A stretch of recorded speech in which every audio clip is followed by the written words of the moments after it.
অনেকের ভিতরে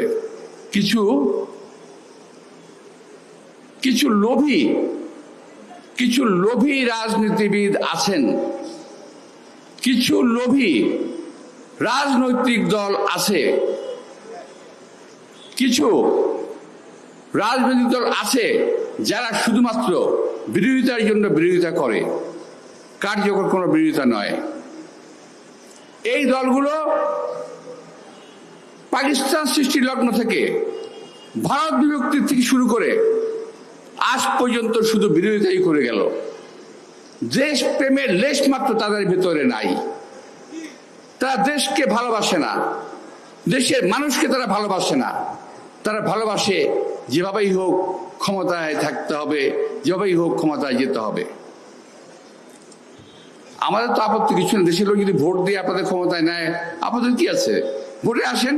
ভোটকে ভয় পান কেন? নির্বাচনকে ভয় পান কেন আপনারা? এইটা না হলে নির্বাচন করা যাবে না, ওইটা না হলে নির্বাচন করা যাবে না। আরে ভাই, 17 বছরে বহু নেতার ফাঁসি হয়েছে, 17 বছরে বহু নেতা কর্মী গুম হয়েছে, 17 বছরে বহু নেতা কর্মী খুন হয়েছে।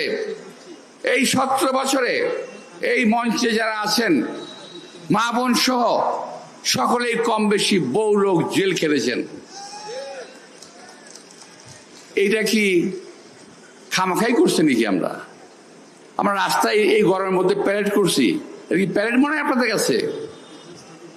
আমরা বুকের তাজা রক্ত রাজপথে বিলিয়ে দিয়েছি গণতন্ত্রের জন্য, কথা বলার জন্য, ভোটের অধিকারের জন্য। আজকে ভোটের সময় যখন আসলো এখন বলেন এইটা না করলে ভোট হবে না, ওইটা না করলে ভোট হবে না। কেন রে ভাই, কেন?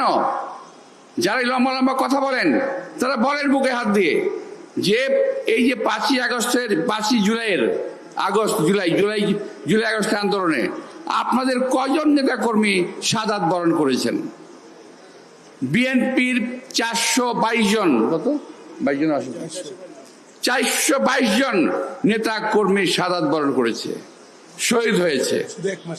এক মাসে আপনাদের কয়জন হয়েছে? আপনার বুকে হাত দিয়ে বলেন। যারা লম্বা লম্বা কথা বলেন আজকে করতে দেওয়া হবে না, করতে দেওয়া যাবে না। আরে ভাই, আওয়ামী লীগ তো দেশটাকে বাপের তালুক ভাবছিল, যার কারণে যা খুশি তাই বলছে।